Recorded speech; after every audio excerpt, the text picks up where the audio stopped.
새벽 예배를 하나님께 드리도록 하겠습니다. 우리 다 같이 사도신경으로 우리의 신앙 고백드립니다.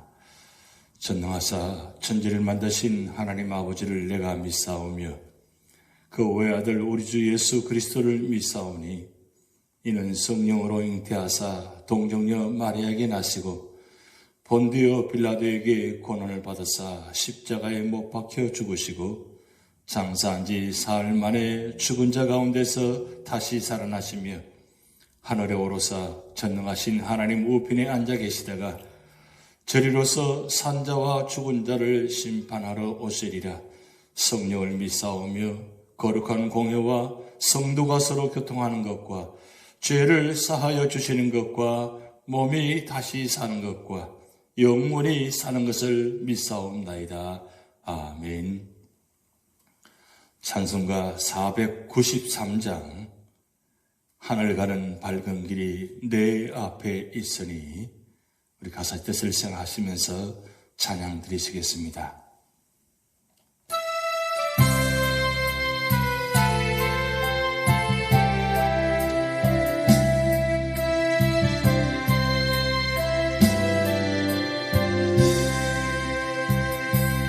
하늘 가는 밝은 길이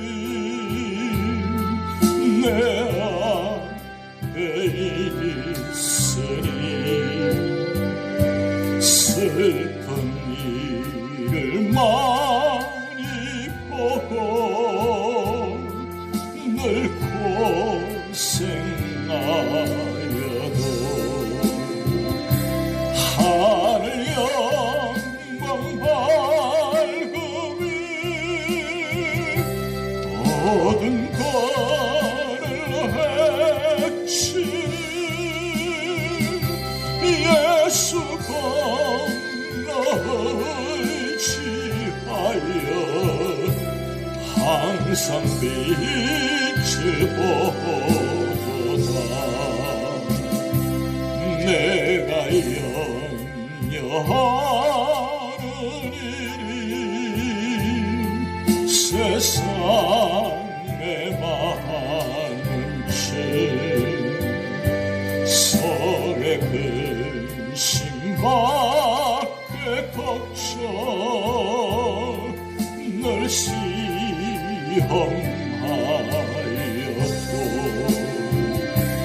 예수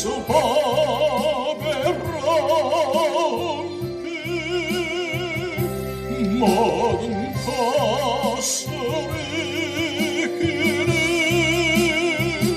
예수 건너의지하여 항상 이기리로다.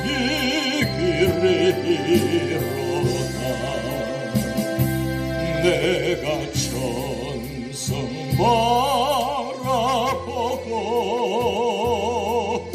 가까이 왔으니 아버지의 영광 집에 나 쉬고 싶도다. 나는 부족하여도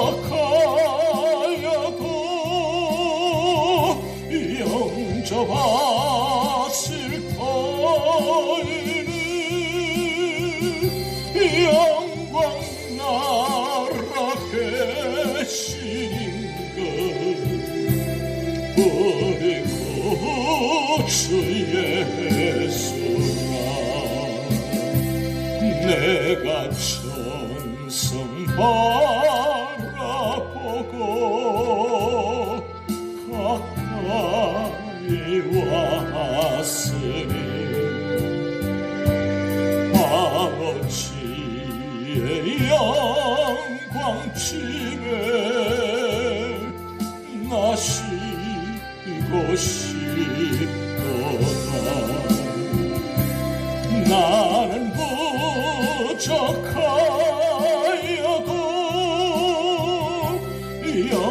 영접하실 터이니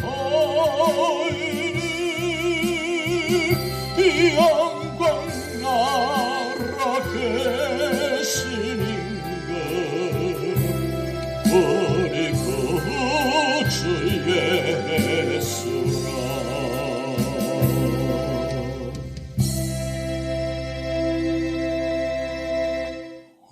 우리에게 주신 하나님의 말씀은 요한계시록 14장 1절에서 20절 말씀입니다. 또 내가 보니 보라, 어린 양이 시온산에 섰고 그와 함께 14만 4천이 서 있는데 그들의 이마에는 어린 양의 이름과 그 아버지 이름을 쓴 것이 있더라. 내가 하늘에서 나는 소리를 들으니 많은 물소리와도 같고 큰 우레 소리와도 같은데 내가 들은 소리는 검은고 타는 자들이 그 검은고를 타는 것 같더라. 그들이 보좌 앞과 네 생물과 장로들 앞에서 새 노래를 부르니 땅에서 속량함을 받은 14만 4천 밖에는 능히 이 노래를 배울 자가 없더라. 이 사람들은 여자와 더불어 더럽히지 아니하고 순결한 자라.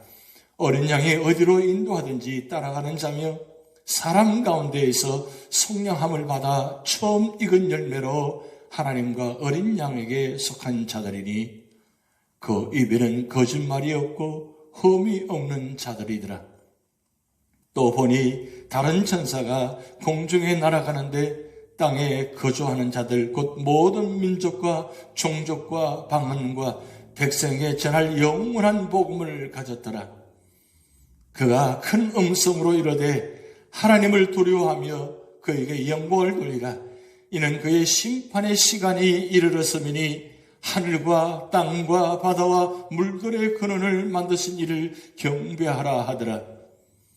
또 다른 천사 곧 둘째가 그 뒤를 따라 말하되 무너졌도다 무너졌도다 큰 성 바벨론이여 모든 나라에게 그의 음행으로 말미암아 진노의 포도주를 먹이던 자로다 하더라.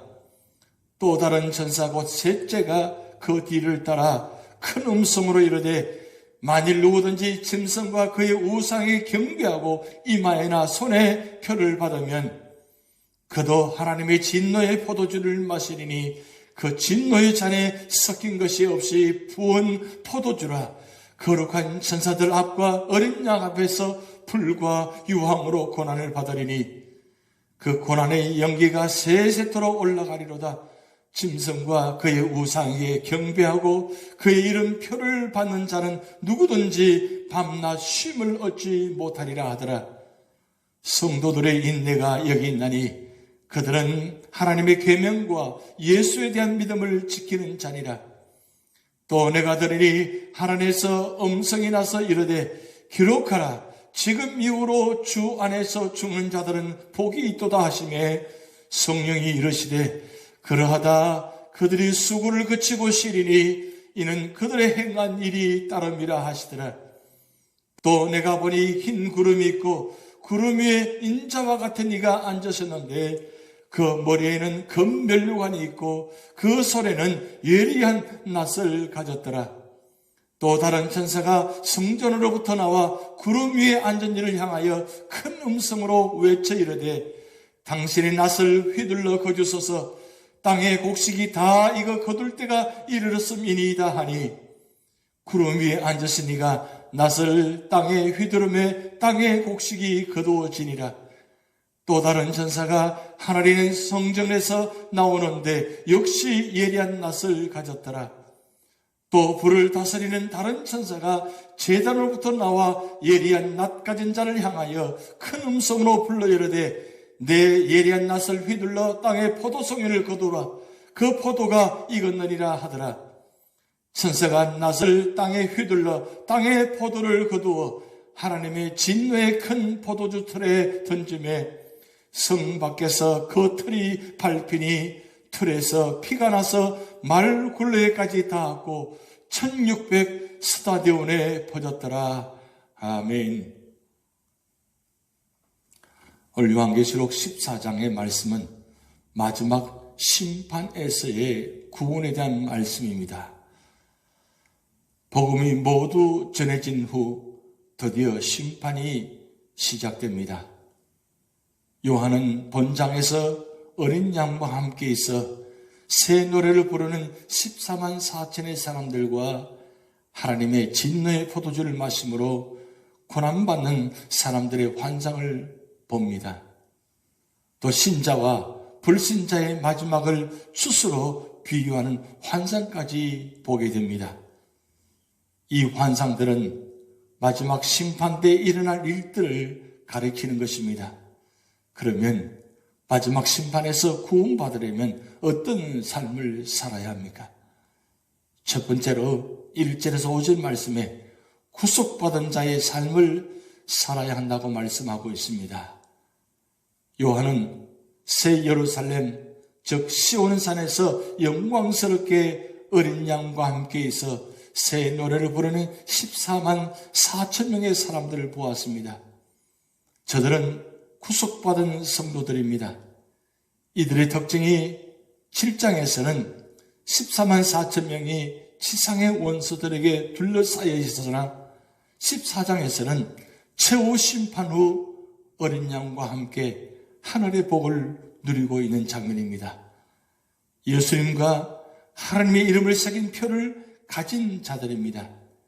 그리고 보좌와 네 생물과 장로들이 앞에서 새 노래를 부르며 어명을 피해 순교를 지키고 도덕적으로 깨끗하고 철저히 그리스도께 헌신한 자들입니다.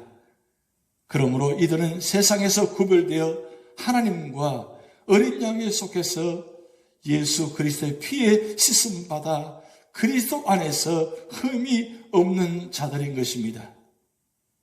두 번째로는 6절에서 13절 말씀을 통해서 하나님의 경고의 말씀을 주목해야 한다고 말씀하고 있습니다. 구속받은 성도들의 축복에 이어 말세에 처한 인류에게 세 가지 경고가 주어집니다. 요한이 보니 천사가 땅에 거하는 자들에게 전하려고 복음을 가지고 있었습니다. 첫째 천사가 큰 음성으로 복음을 전하고 있습니다. 전하는 내용이 무엇입니까? 하나님의 심판하실 날이 가까웠으니 하나님을 두려워하고 경배하라고 말하고 있습니다. 둘째 천사라고 뭐라고 선언하고 있습니까? 큰 성 바벨론의 멸망을 예고하고 있습니다.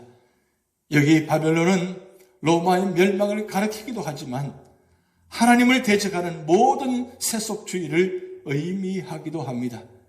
오늘날은 돈, 쾌락, 명예, 문화, 과락 등 하나님을 대적하고 있습니다.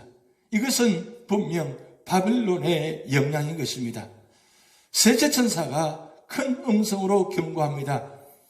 만일 누구든지 짐승과 그 우상에게 경배하고 이마나 손에 표를 받으며 믿음을 저버리게 되면 복음을 듣고도 우상을 섬긴 자는 큰 고난을 받게 된다고 말씀하고 있습니다. 즉 하나님의 가차없는 심판을 받고 거룩한 천사들과 어린 양 앞에서 불과 유황으로 고통을 당할 것이게 됩니다. 그리고 그 고통의 연기가 그치지 않고 영원히 올라가므로 밤낮 쉬지 못할 것이라고 말씀하고 있습니다. 반대로 고난의 때 복음을 받아 인내하며 계명과 믿음을 지킨 자들을 보십시오. 이들의 수고가 그치고 쉬리니 이는 저희의 행한 일이 있기 때문이라고 13절에서 말씀하고 있습니다. 그러므로 쉬리는 때 타락하여 짐승의 표를 받지 말고 인내 가운데서 믿음을 지켜야 하는 것입니다. 예수님 안에서 죽는 자는 죽음까지도 복이 있다고 말씀하고 있습니다. 그것은 구속주 예수 그리스도를 만나게 되며 온갖 고난과 역경과 시련으로부터 벗어나 안식을 누리기 때문인 것입니다. 세 번째로는 14절에서 20절 말씀을 통해서 알곡으로 충실한 삶을 준비해야 된다고 말씀하고 있습니다. 사도 요한은 사람의 아들 같은 이가 추수하는 광경을 보았습니다. 여기 14절에 흰 구름의 흰색은 거룩함을, 구름은 심판을, 사람의 아들 같은 이는 예수님을, 금면류관은 승리를 뜻한 것입니다. 승리의 면류관을 쓰고 오른손에 낫을 들고 계시는데 이는 예수 그리스도의 심판의 광경을 묘사하고 있습니다. 곧 이것은 추수할 준비가 완료된 것을 말하고 있는 것입니다. 이 추수는 소유를 위한 것입니다. 알곡의 곡간에 드리기 위한 추수입니다. 택한 백성을 거두어 천국으로 들여보낼 준비가 되었다는 것입니다. 그러기 위해 이제 낫을 들고 기다리고 계시는 것입니다. 얼마 후 하나님께로부터 곡식이 익었기에 심판의 낫을 휘두르라는 명령이 떨어졌습니다. 그러자 예수님께서 어떻게 하셨습니까? 낫을 휘둘러 추수를 하셨습니다. 여기 곡식은 성도를 가리키는 것입니다. 그동안 알곡이 다칠까봐 추수를 보류하셨던 예수님께서 드디어 추수 때가 되어 추수를 시작하셨고 먼저 알곡을 거두어 하나님 나라에 넣으신 것입니다. 농부가 애써 가꾼 곡식을 추수하듯 예수님께서도 이제 마지막 날 다시 오셔서 그동안 양육시켜온 온 교회를 추수하실 것입니다. 그리고 불신자들은 영원한 진노의 틀 속에 던져지게 되는 것입니다. 그래서 오늘 이 말씀을 통해서 추수할 때가 곧 다가온다는 말씀입니다. 늦은 봄이면 봄 추수를 합니다. 가을이면 가을 추수를 합니다. 우리 인생도 추수를 하게 되는 것입니다. 하나님께서도 추수를 하신다고 말씀하셨습니다. 하나님은 영혼에 대한 구원과 심판을 추수로 묘사하고 있습니다. 본문에서는 마지막 때에 있을 하나님의 심판의 모습을 추수로 묘사하고 있는 것입니다. 마지막 추수 장면을 살펴보면 추수가 시작된 것을 봅니다. 요한이 환상을 봅니다. 또 내가 보니 흰 구름이 있고 구름 위에 인자와 같은 이가 앉으셨는데 그 머리에는 걸면류관이 있고 그 소리는 예리한 낫을 가졌더라.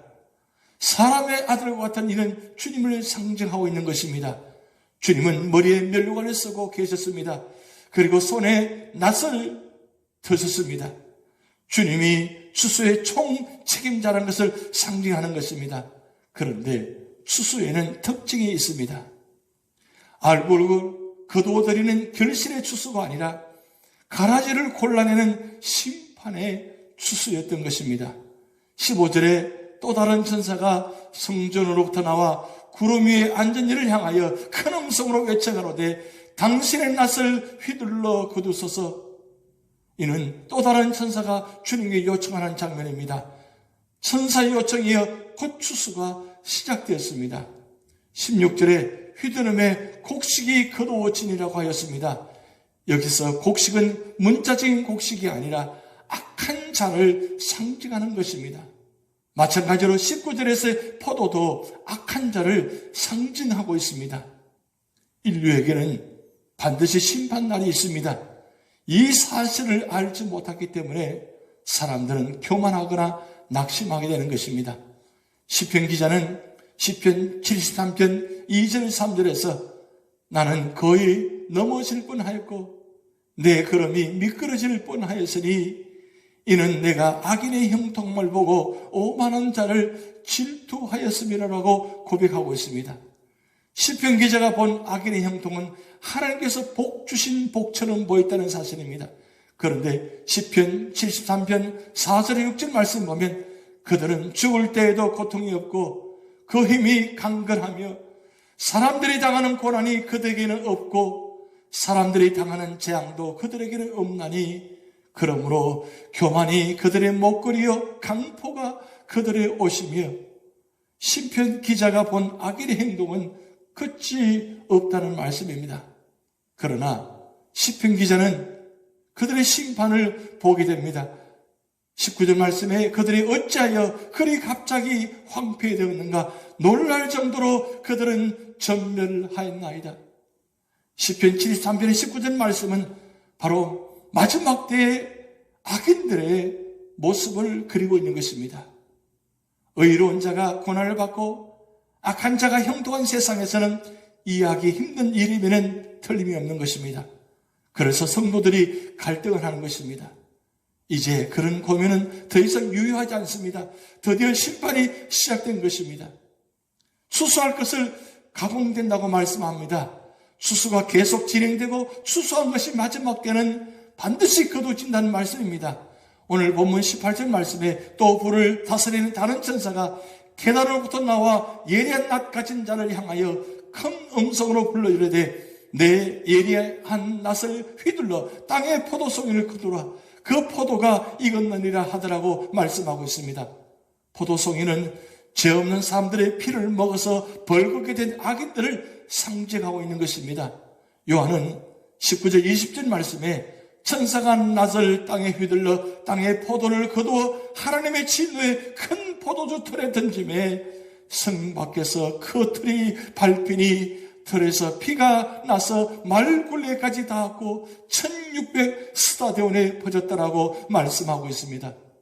틀에서 나온 피가 320km나 번졌다는 뜻입니다.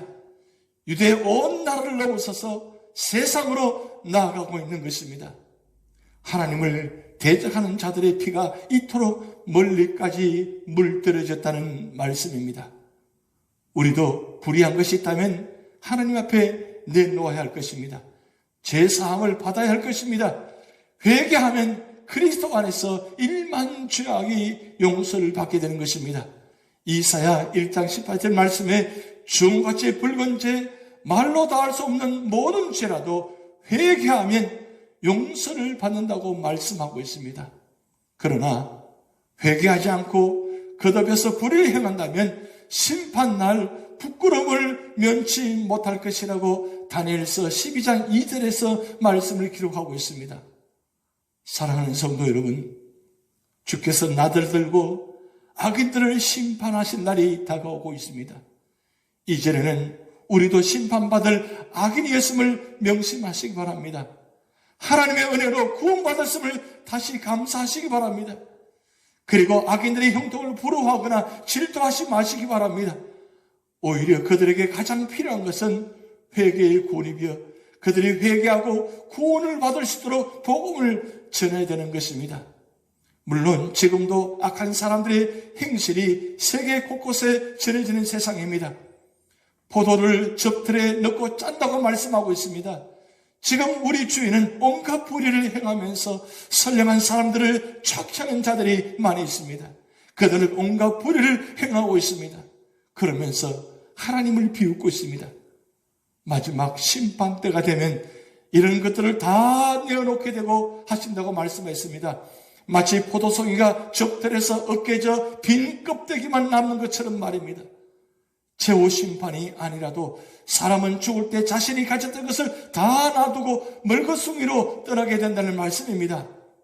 하나님께서 악인들이 취한 모든 것을 모조리 내놓게 하신다는 말씀입니다.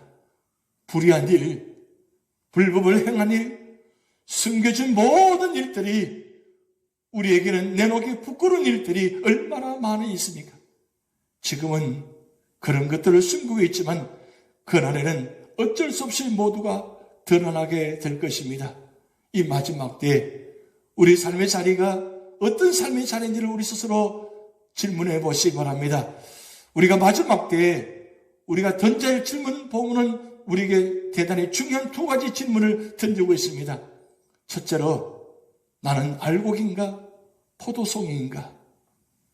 주님 나라에 들어갈 준비가 되어 있습니까? 바울은 이것이 얼마나 심각한 질문인가를 고린도후서 13장 5절에서 이렇게 표현하고 있습니다. 너희가 믿음에 있는가? 너희 자신을 시험하고 너희 자신을 확정하라. 예수 그리스도께서 너희 안에 계신 줄을 너희가 스스로 알지 못하느냐? 그렇지 않으면 너희가 버려온 자니라. 두 번째는 우리 주변의 포도송이 이웃들을 어떻게 해야 할 것입니까? 마지막 추수 때가 오기 전에 포도송이 같은 이웃들에게 희망이 없는 것은 아닙니다. 그들에게 복음을 전해서 예수 믿고 거듭나게 할 수 있어야 하는 것입니다. 그것이 마지막 소망입니다. 말세에는 복음 전한 일을 해야 하는 것입니다. 그래서 세상이 끝나고 역사의 막이 내려지는 그날에 우리의 이웃들과 함께 영원한 나라에 들어가 주님과 더불어 해처럼 빛나는 영광의 삶을 살 수 있어야 하는 것입니다. 마지막 추수 때가 가까이 오고 있습니다. 이 시간에 우리 삶의 자리가 어떤 삶의 자리입니까? 어떻게 추수때를 준비하고 계십니까? 우리 모두가 다 알곡 신자가 되어서 주님 나라에 다 함께 들어가서 풍성한 기쁨과 감사와 넘치는 자리, 그래서 14만 4천 명의 성도들이 하나님을 향해 찬양하는 것처럼 우리 모두가 다 함께 그 천국에 들어가서 모두가 다 함께 기뻐하며 감사하며 찬양하는 모든 성도가 되시기를 주님의 이름으로 축복드립니다. 기도하시겠습니다. 하나님 아버지, 마지막 때에 주님께서 낫을 들고 추수하시는 장면을 보았습니다. 하나님, 우리 모두가 다 알곡 신자가 되어서 모두가 다 함께 추수가 되어서 주님 전에 들어가서 하나님 나라에 들어가서 모두가 다 14만 4천의 성도와 함께 찬양하는 그런 기쁨의 자리, 축복의 자리가 되게 하여 주시옵소서. 아직도 우리 주변에 믿지 않은 자들이 너무나 많습니다. 하나님, 이 마지막 때에 우리가 복음을 전하여서 그들을 구원의 자리로 인도하게 하시고 하나님 전에 그들을 인도하여서 모두가 다 함께 예배드리며 함께 기뻐하며 감사하며 그래서 마지막에 모두가 다 천국에 들어가서 함께 찬양하는 그런 귀한 축복이 우리를 통해서 우리 교회를 통해서 일어나게 하여 주시옵소서. 오늘도 우리 삶의 자리를 주님께 맡기며 예수님의 이름으로 축복하며 기도하옵나이다. 아멘. 다 같이 주기도문하시겠습니다. 하늘에 계신 우리 아버지여, 이름이 거룩히 여김을 받으시오며 나라의 임하옵시며 뜻이 하늘에서 이룬 것 같이 땅에서도 이루어지이다. 오늘날 우리에게 일용할 양식을 주옵시고 우리가 우리에게 죄전자를 사하여 준 것 같이 우리 죄를 사하여 주옵시고 우리를 시험에 들게 하지 마옵시고 다만 악에서 구하옵소서. 대개 나라와 권세와 영광이 아버지께 영원히 있사옵나이다. 아멘.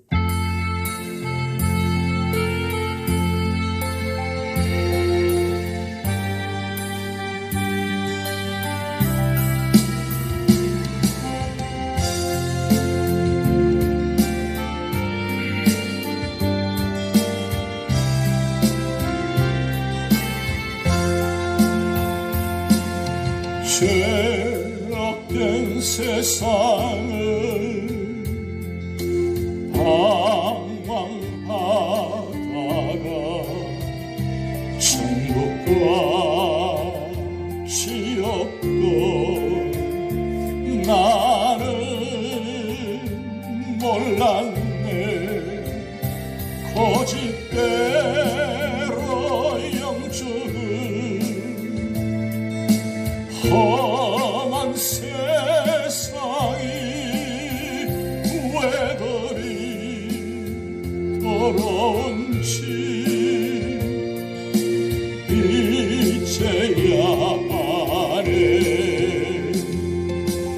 불속에라도 들어가서 불속에라도 들어가서 세상에 널리 전하리. 주의 사랑을 강자를 살려준 주님 말씀에 죄인의 두 다리 모두 두었네. 아들이여 일어나 내 손을 잡고 낮은 모든 영혼 바치라 하네. 불속에라도 들어갔어 불속에라도 들어갔어 세상에 널리 전하리. 주의 사랑을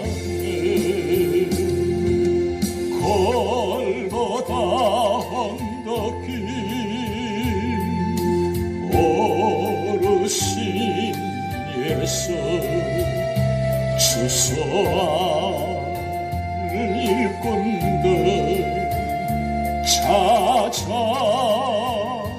부르네. 거친 바다 험한 산 비가 맺혀도 십자가 내가 지고 건네이기를.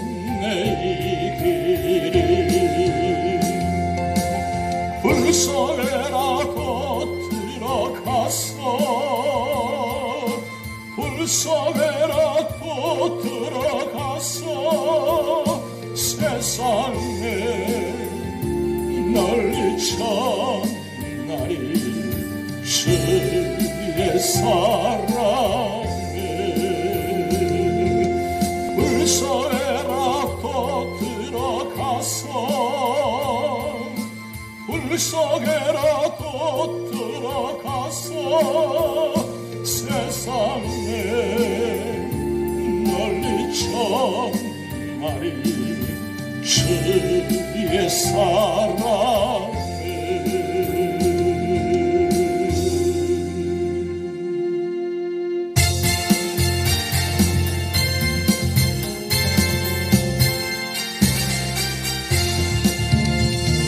저 하늘에는 눈물이 없네. 거기 슬픔도 없네. 저 하늘에는 눈물이 없네. 거기는 숨이만 있네. 고통은 모두 다 사라져버리고 영광만 가득하겠네. 우리의 주님과 나 함께 있을 때 영원한 기쁨 넘치네. 저 하늘에는 눈물이 없네. 거기는 기쁨 넘치네. 저 하늘에는 눈물이 없네. 거기는 찬송 넘치네. 세상의 근심은 사라져버리고 영광만 가득하겠네. 우리의 주님과 나 함께 있을 때 영원한 기쁨 넘치네. 저 하늘에는 눈물이 없네. 거기는 즐거움 있네. 저 하늘에는 눈물이 없네. 거기는 사랑 넘치네. 인간의 욕심은 사라져버리고 영광만 가득하겠네. 우리의 주님과 나 함께 있을 때 영원한 기쁨 넘치네. 우리의 주님과 나 함께 있을 때 영원한 기쁨 넘치네. 우리의 주님과 나 함께 있을 때 영원한 기쁨 넘치네.